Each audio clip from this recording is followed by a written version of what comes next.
About to get started.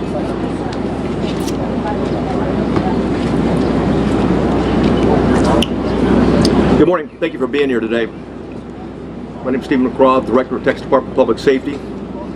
On Tuesday, the District Attorney for the 38th Judicial District, Christina Mitchell, requested that the Texas Rangers under the Department of Public Safety assume lead responsibility of this horrific murder of 19 innocent child and 2 adults. Our goal today is to provide the parents, the community of Uvalde, the public, as much information as we can on where we are on the investigation. We're here to report the facts as we know them now, not to defend what was done or to criticize what was done or the actions taken. I'll begin first and foremost with the timeline as we know it.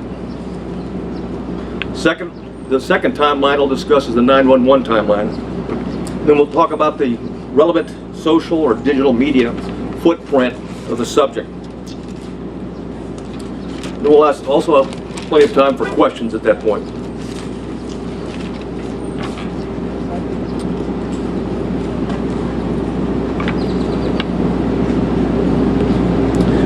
At 11:27, we know from video evidence, at 11:27, the exterior door suspected of where we knew the shooter entered, Ramos, was propped open by a teacher. 11:28, the suspect vehicle crashes into the ditch, as previously described. The teacher runs to the room 132 to retrieve a phone, and that same teacher walks back to the exit door, and door remains propped open. There were two males, as reported by Regional Director Escalon yesterday. There were two males at a funeral home that when they heard the crash, they went to the crash scene. When they arrived at the crash scene, before they got there, they saw a man with a gun exit the passenger side with a backpack, and they immediately began running. Ramos began shooting at him. Did not hit him.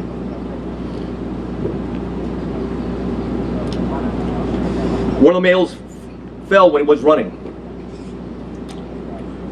Both males returned to the funeral home while they're running. And then again, we see through video, teacher reemerges inside the school in panic and apparently calls 911. 911 call at 11:30. There was a crash, man with a gun. 11:31, the suspect reaches last row of vehicles in the school parking lot. 11:31, the suspect shooting began at the school while patrol vehicles got to the funeral home. I'll point out where it is.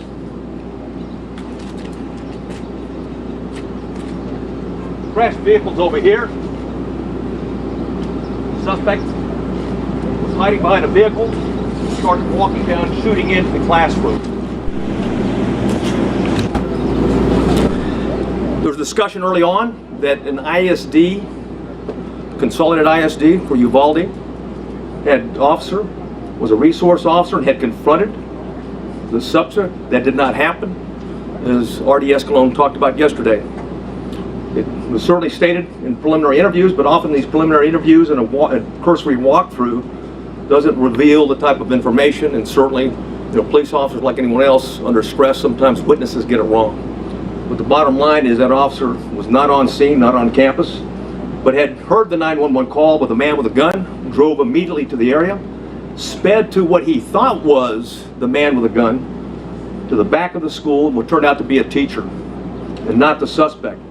In doing so, he drove right by the suspect, who was hunkered down behind a vehicle, where he began shooting at the school.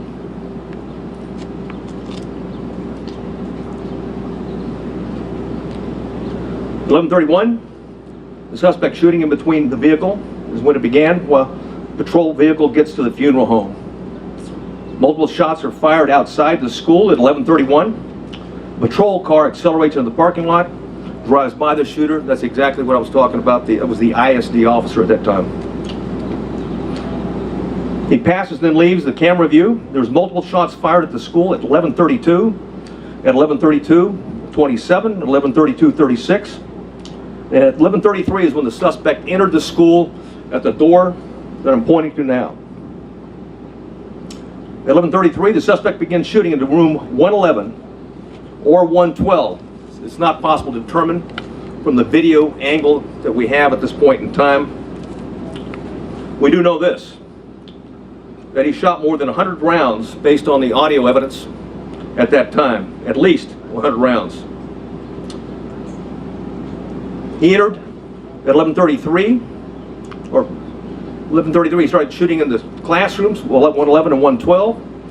At 11:35, 3 police officers entered the same door as the suspect entered. All 3 of those police officers worked for the Uvalde Police Department. They were later followed by another 4, a team of Uvalde police officers, 3, and also a county deputy sheriff. So a total of 7 officers were on the scene. The 3 initial police officers that arrived went directly to the door, and 2 received grazing wounds at that time from the suspect, while the door was closed.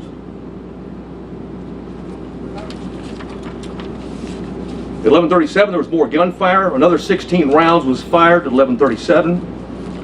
1 at 11:37 and 16 seconds, 11:38, 11:40, 11:44.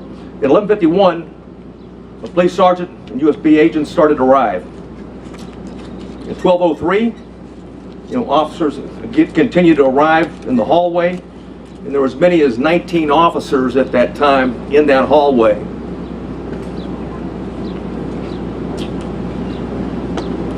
At 12:15, we know that BORTAC members arrived. Not the entire BORTAC, but members of BORTAC, along with Shields. At 12:21,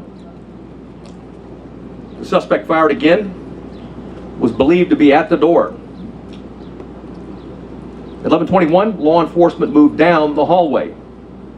At 11:50, they breached the door using keys that they're able to get from the janitor because both doors were locked. Though both of the classrooms that he shot into were locked when officers arrived. They killed the suspect at that time. And now I'd like to go over the 911 timeline.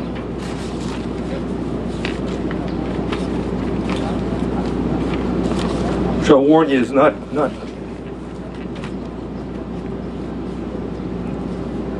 It's better that I read it than you listen to it.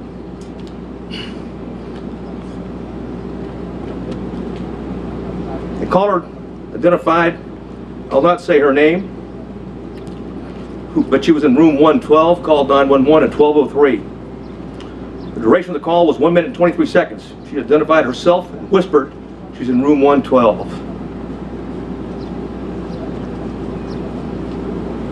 At 12:10, she called back in room 12, advised there multiple dead. 12:13, again she called on the phone. Again at 12:16, she called back and said there was 8 to 9 students alive. At 12:19, a 911 call was made, and another person in room 111 called. I will not say her name. She hung up when another student told her to hang up. At 12:21, you could hear over the 911 call that 3 shots were fired. At 12:36, 911 call, it lasted for 21 seconds. The initial caller called back, student, child, called back, was told to stay on the line and be very quiet. She told 911 that he shot the door. At approximately 12:43 and 12:47, she asked 911 to please send the police now.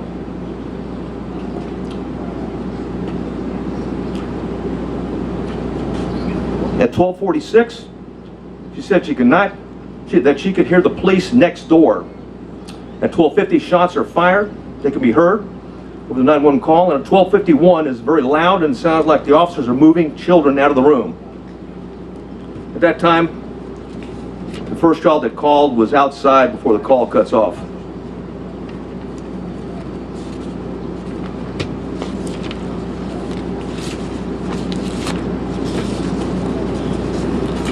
Additional information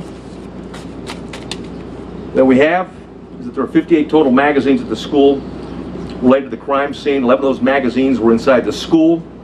3 were on the suspect's body. 2 in room 112, 6 inside room 111.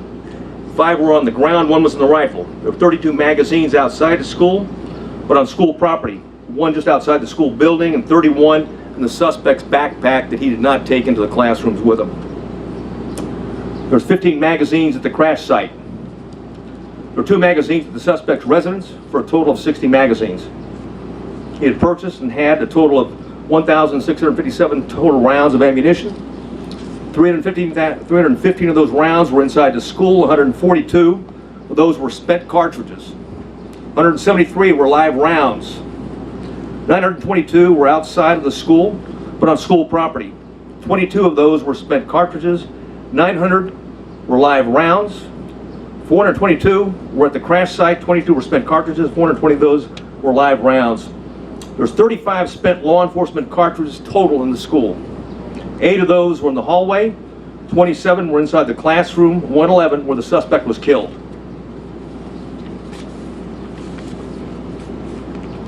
I mentioned that we're going to go over quickly a digital timeline.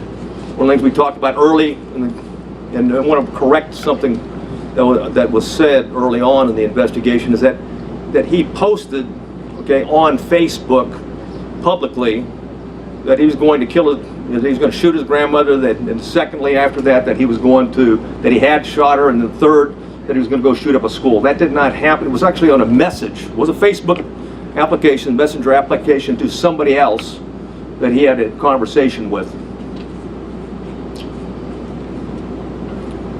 We know that through his digital media footprint, and I'll just do it by date time, that Ramos asked his sister to help him buy a gun. She flatly refused. That was in September of 21.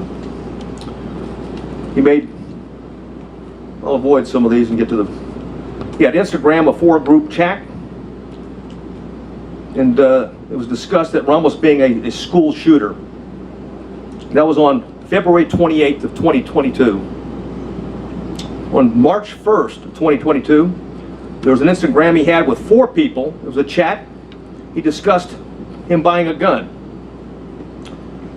On March 3rd, 2022, there was another 4-person chat. Quotations, word on the street is you are buying a gun. Ramos replied, just bought something. RN.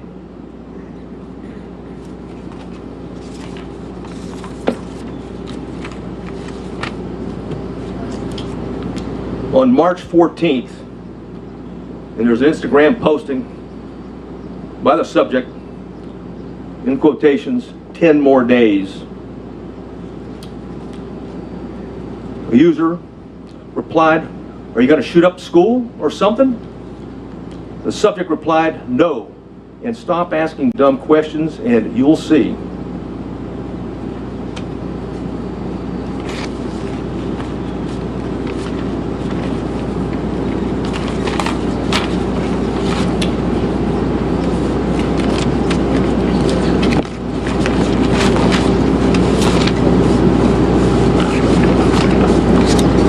Many questions, and I've agreed to stay as long as we can, answer as many of those questions that we can.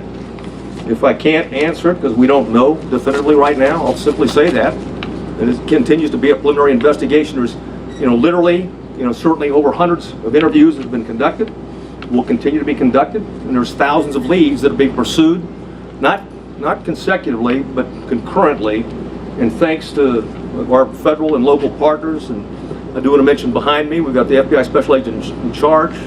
We also have an ATF Special Agent in charge, or ASAC, and of course, who else? What I got behind? Okay, Texas Rangers. If there's any specifics that I haven't covered that I might need their particular support on. I do want to cover one thing quickly though before I go to questions, and that's some of the questions that we have already received. And one of those is going around now that in fact the subject had been one of the 2 arrested by the Texas Rangers and the local police back in 2018. That's not the case. He was not one of the individuals. In fact, we have found no links, associations, and relationships in that investigation. Clearly it was a threat. It was back in 2018. The 2 juveniles were charged with attempted or conspiracy to commit capital murder. There's no question that we thought, and we had evidence, and certainly the district attorney agreed, that these juveniles, one 13, one 14 years old, was a threat to Uvalde. And there was a discussion at that time, even the senior year of the one that was 14 years old, which would make it 2022. However, that was not the subject.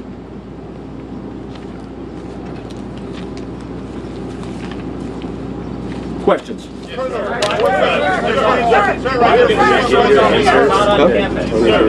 Colonel, please. Oh, yeah. Oh, one thing I want to say, one thing I failed to say is that when we're done, we have Tony Peña with us. He's going to translate into Spanish, okay, what the answers and the questions are afterwards.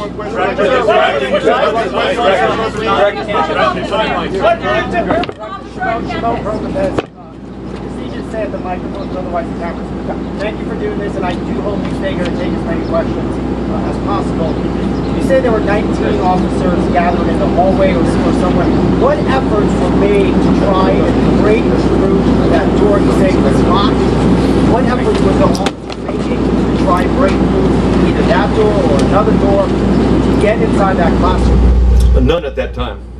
Why? The on-scene commander at the time believed that it had transitioned from an active shooter to a barricaded subject.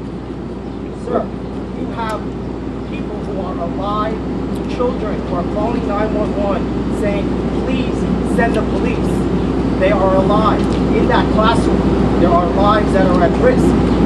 Hey, We're well aware of that. Right, but why was this made not to go in and rescue these children? Again, you know, the on-scene commander considered it a barricaded subject and that there was time and there were no more children at risk. Obviously, you know, based upon the information we have, there were children in that classroom that were at risk, and it was, in fact, still an active shooter situation and not a barricaded subject.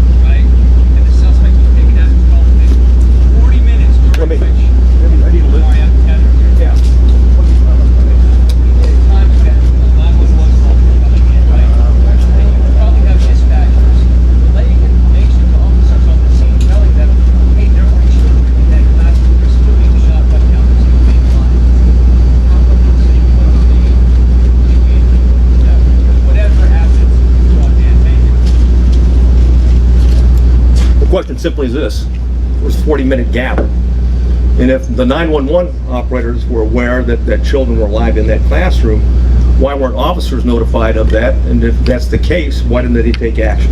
That's the question. And again, I'll go back to the answer right now, is that it was considered, okay, the decision was made on the scene. I wasn't there, but at the same point in time, you know, a decision was made that this was a barricaded subject situation. There was time to retrieve the keys and wait for a tactical team with the equipment to go ahead and breach the door and take on the subject at that point. That was the decision, that was the thought process at that particular point in time.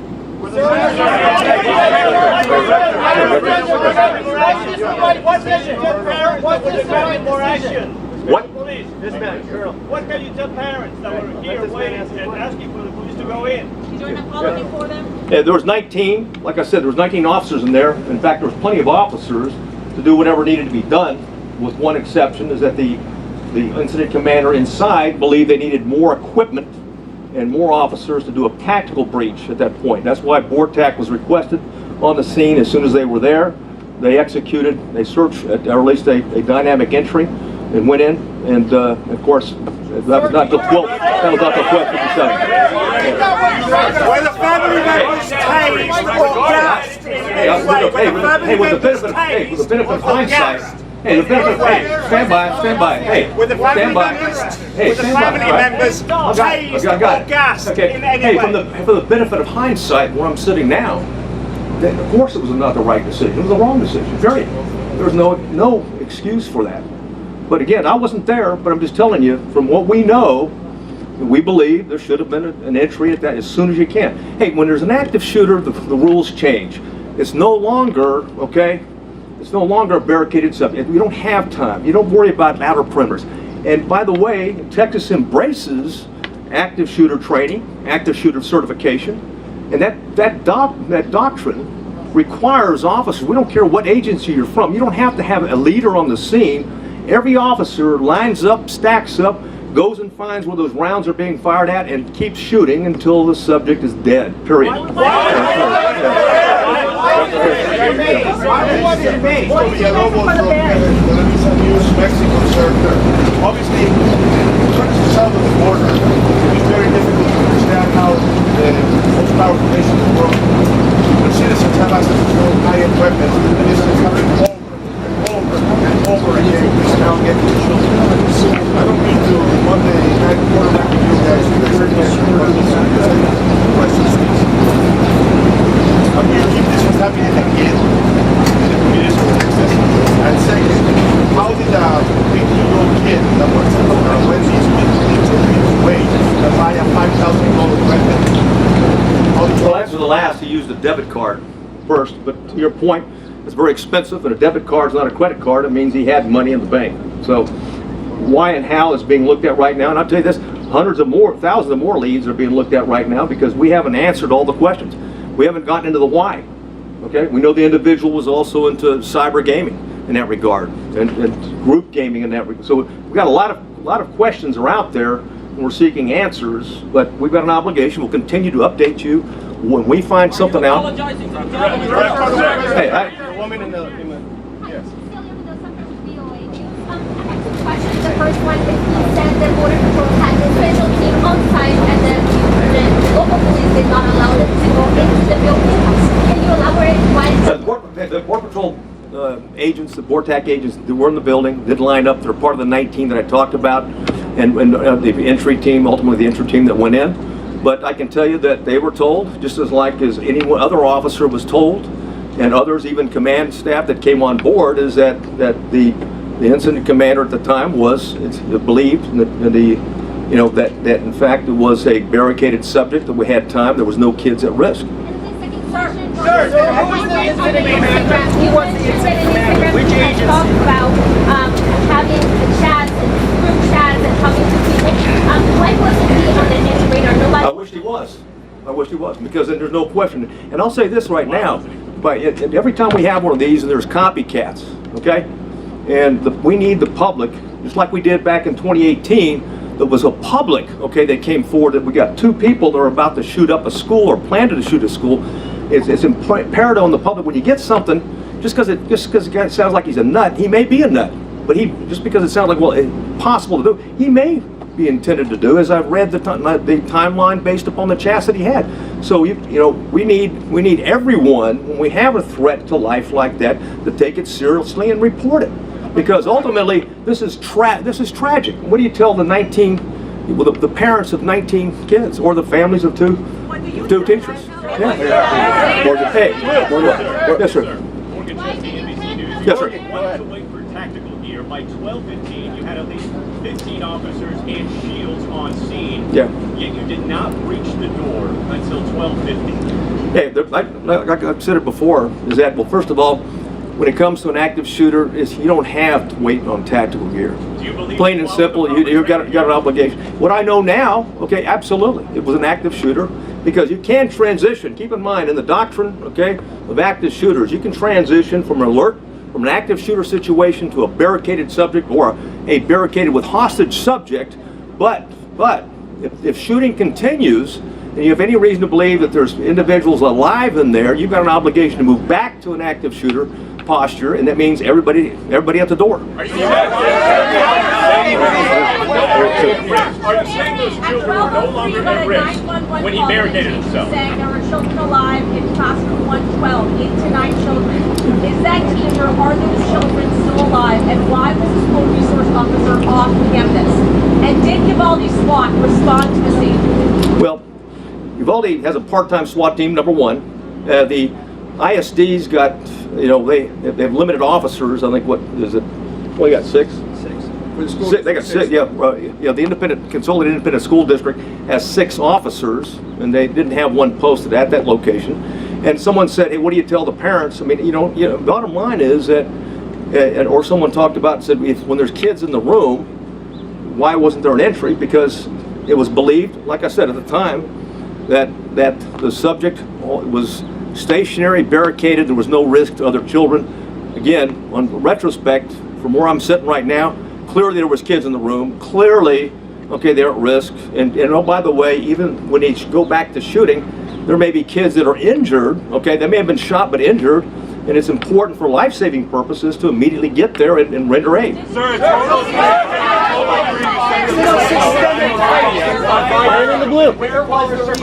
Where was the resource officer? Why was he not on campus? He was not on campus. Why? Well, again, we'll have all those answers down the road. Okay. Sir, did those children survive? Lady in the front here. Hi, this is Univision. Thank you for doing this. Also, community in case planning. Much of it is undocumented. It's then the world can apologize to all those parents who are outside screaming, trying to get in. It was obvious that it was not under control. Their health could have been great. Some parents are able to get their children out of it.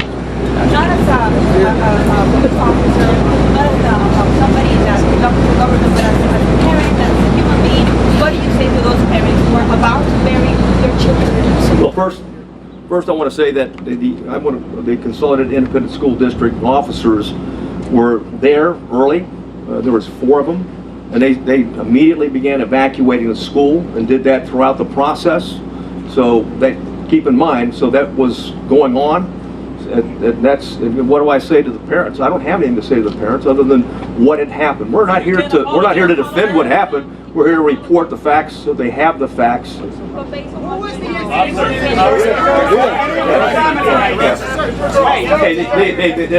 Okay, one of my consultants. Were any of the family members gassed or tased outside the building? I'm sorry? Were any Oh, of yeah, the family I don't have any information on that. Well, one second though. However, we did review what DPS officers arrived on the scene, what they did, and looked at those instances. You know the parents of the children who died are watching right now. And they're Yes. hearing you say that not everything that could possibly have been done as humanly fast as it could be done was done. Are they owed an apology from somebody, incident commander or the police department here? If I thought it would help out, apologize. Okay. But let me say this. Hey, let me say this. Hold on. And when you go back to the timeline, again, I want to go back and I'm not defending anything, but you go back to the timeline. There was a barrage. Hundreds of rounds were pumped in 4 minutes. Okay, into those two classrooms.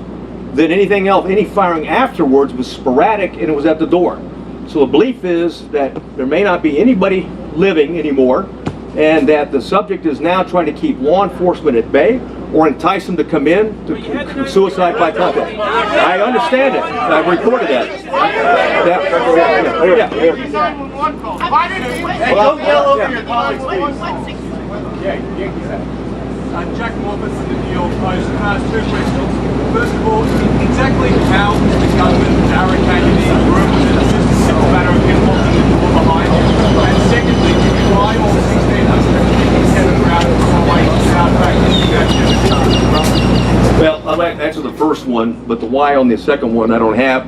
The first one, that each door can lock from the inside, and both doors were locked, okay, from the inside. So the subject, when he went in, he locked the door. He came out one time into the hallway, went back in and locked the door, because at the time that the officers went in, both doors were locked. They got a key from the janitor and used it. You said the first call came in inside the classroom at 12:03 and you breached it at 12:51. How many students died in those 48 minutes? I don't have that answer. We're looking at it right now. Hold on. Good.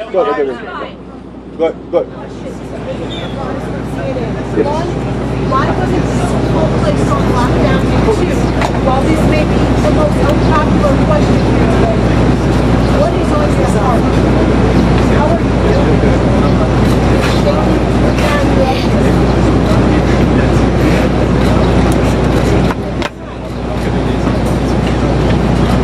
Yeah, thanks a lot.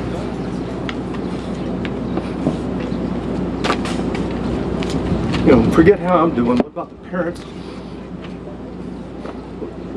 of those children? You forget about me. Not me or officers and stuff like that. We take an oath to uphold the law and protect people. And anytime something tragic like that, we want to know why it happened and if we can do better next time, is the bottom line. And call it like it is. It is tragic. Quite frankly, I mean, there shouldn't be anybody. You know, ideally, we've been able to identify this guy as a suspect and address it before he even thought about attacking, you know, on the 24th. Was he afraid? Go ahead. Over here. There's a lot of ammunition, a lot of rounds. Are there other people that you're looking at to arrest? That aided them. And we're looking at other people. Absolutely. Anybody who's been in contact, we're looking at anything. And links to associations. You know, people that may have known something, and will continue, and may have been involved in some chat room gaming along with them. So there's nobody that we're not going to talk to and look at. And it's certain, I can assure you that the district attorney is very proactive and very concerned about this, and that if any evidence that we bring to her that someone was an accomplice or an enabler or didn't do what they should have done, if it's in violation of the law and it meets the probable cause standards, I have no doubt that she'll take care of business just like she did back in 2018 when we had 2 juveniles plot a capital murder at the school. You had 911 calls at 12:10, 12:13, Yes. 12:16. The shooter wasn't killed until 12:50. Did any of those 911 callers survive? Yes. I can't tell you that with certainty, but more than one survived. How many children got Hey, sorry, what? Could you give us an update on the number of officers interned, their condition, where they are now, and also were there any windows in the classroom buildings? Yes, the windows at the, I'll go backwards, right over here, I'll move over here. Something shot into these windows right here as he approached the door. Right? So the children were vulnerable all the time going through. We don't have any reporting of any of the children maybe injured but not dead when he shot in their area. Right? As to the answer in terms of someone who could have shot opposite in that regard, I don't have the answer to that, quite frankly. Right? We're looking at a number of different things in terms of ballistics and things like that, but you can do. Keep in mind, we've got children, okay, in here. Come back to the light. We've got children. We'll bring the map closer to the light. Yeah. I'll bring the map closer to the light. Okay.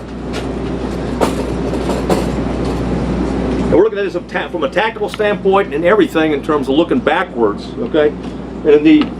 And certainly one of the things is, what was the access at 111 and 112 in that regard? And and also, there's other access points as well. Hold on. Let me say one thing. One thing I didn't point out, okay, is that when we've got him going into these rooms, right here is a Jack and Jill restroom between. So not unlike Santa Fe, the classrooms are separated, but they're really connected. So you can move back and forth between those two classrooms. In the green. Yes, sir. Was the incident commander receiving the information coming via the 911 call? And if so, why not? And if so, speak to the level of investigation that they're putting into that very question. Yeah, that question will be answered, but I don't have I'm not going to share the information we have right now, because I don't have the detailed interview right now. Go ahead, sir. Right there. Yeah. What was a barricade situation? Did any police officers go in and get their own kids while the parents were outside? Not that I'm aware of, no. Right there. Go ahead. Yes, please. How many children called 911, and you know for a fact if any of those children died? I know for two, for certain did, and those two did not die. And why was that propped open door still propped open even after the incident was occurring with shots being fired at the funeral? Bottom line is, we reported what happened. Is that back door was propped open. It wasn't supposed to be propped open. It was supposed to be locked. And certainly the teacher that went back for her cell phone, it propped it open again. So that was an access point that the subject used. Do you believe that the teacher Go ahead, Blue. Go ahead. Hold on. You have said in hindsight mistakes were made. A Democratic congressman is now calling for the FBI to investigate the response here. Yeah. Is going to be held accountable? Well, first of all, we welcome the FBI. There's a reason why there's the FBI special agent in charge behind me right now. They play a vital role. And again, this is about finding facts and reporting facts as quick as we can. This is not about trying to defend, or it's not about trying to assess or even be hypercritical. It's about the facts and sharing whatever we learn on the facts as quick as we can and be as transparent as we can. Okay, the media, but more importantly, the parents and the public and the citizens of Uvalde and Texas. Go ahead, Blue. Go ahead. Hold on. Sir, hold on. Sir, who was the incident commander and has that The chief of police of the Consolidated Independent School District is the incident commander. And has that person It's his school. He's the chief of police. Okay. Is he on scene? Yeah. Again, I'm not going to discuss disciplinary. But there's an ongoing criminal investigation. There's ongoing criminal investigation. Is that teacher being investigated as working with the I'm not going to get into that. Matt, go ahead. Yeah, man.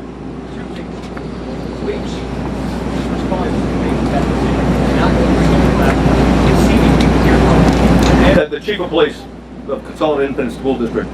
He was convinced, and again, I want to go back and say, he was convinced at the time that there was no more threat to the children, and that the subject was barricaded, and that they had time to organize with the proper equipment to go in. The subject already had hit, 3 officers, and hit 2 officers, and I didn't answer the final question.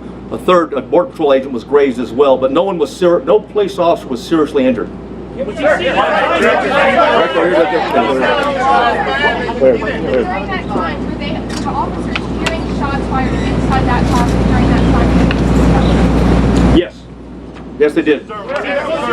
He shot, and I went through the timeline before, where he continued to shoot, and periodically, sporadically. So while they're waiting outside for the proper equipment, they're still The last, I think I already gave you the timeline. I'm sure I went through it, but the last time that the shot right before the entry, okay, was he shot at 12:21. So. At the officers or at the children? No, not at the children. We don't know yet. We believe it was at the door, is what he fired at. Go ahead, right there. Hold on. What kind of equipment did law enforcement have in each specific moment of the response?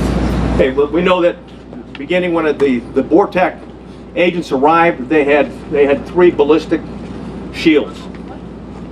This is gonna be the last question. Yeah, what? Last question. The teacher that props open the door and shoots him to him. Right here, the booster. Right here. Okay, go ahead. Hold on.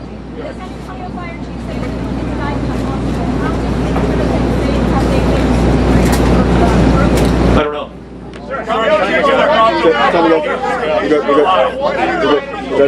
No, that's fine. Yeah, I'm going. Let's answer the question. What do you think? You should have done that you did I've already said that. I've already said. First of all, Texas embraces and teaches, the active shooter doctrine. The active shooter doctrine, as long as there's kids and as long as there's someone's firing, you go to the gun, you find them, you neutralize them, period. And there's only, there are some nuances with transition to a barricaded subject, and also transitioning to a hostage situation. And of course, the decision at the scene was that this is still a barricaded subject that did not go back to an active shooter situation. Go ahead. Yeah. Where is the police chief and why is he here to take our questions? Well, because I'm here to address the latest timeline and facts that we know. You're certainly welcome to reach out to them. I'd like to ask the FBI a question. I defer to. You want to get questions? Okay, hold on. All right, then the FBI. How many children were pulled out? Hold on, sir. Hold on. Sir, you've now been on the scene for several days. Or 2 things. So what exactly is your role in this investigation? And hearing all this, given that the FBI goes through lengthy efforts to study active shooter situations like this, do you think this is something that requires an independent investigation by whether a federal agency, or by you guys, or someone else? Thank you for the question. So my name is Oliver Rich. I'm the special agent in charge of the San Antonio division. First, I want to say I understand there are a lot of questions and there's a lot of frustration in the public, and our heart goes out to the families and the victims in this tragedy. I will say our role here remains the same. We are here to assist in this investigation, to provide the support to the community to the best of our ability. We've had 200 people here for over 4 days. We have people working all across the country to support this community and to support this investigation. We are continuing in that vein. We have victim specialists here working with people in the community, and we will continue to do that. If the facts bear out that there is a federal nexus, then the FBI will conduct an appropriate investigation at that time. But for now, we continue in this to support the Texas Rangers. Is that something you guys would investigate? Okay, sir, are you going to ask questions? How many more questions? 2 more questions. No, 2 more questions. Guy in purple. Okay. Yes.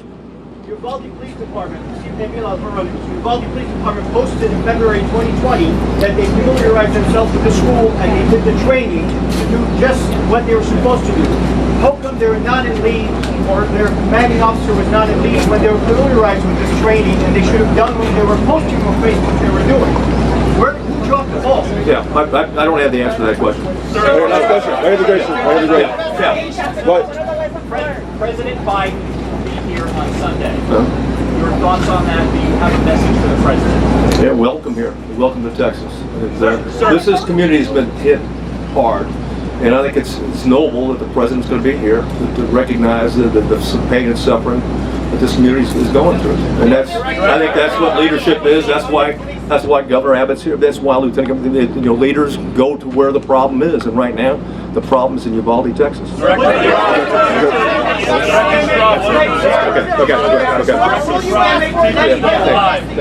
Who did the chief concern for 30 minutes?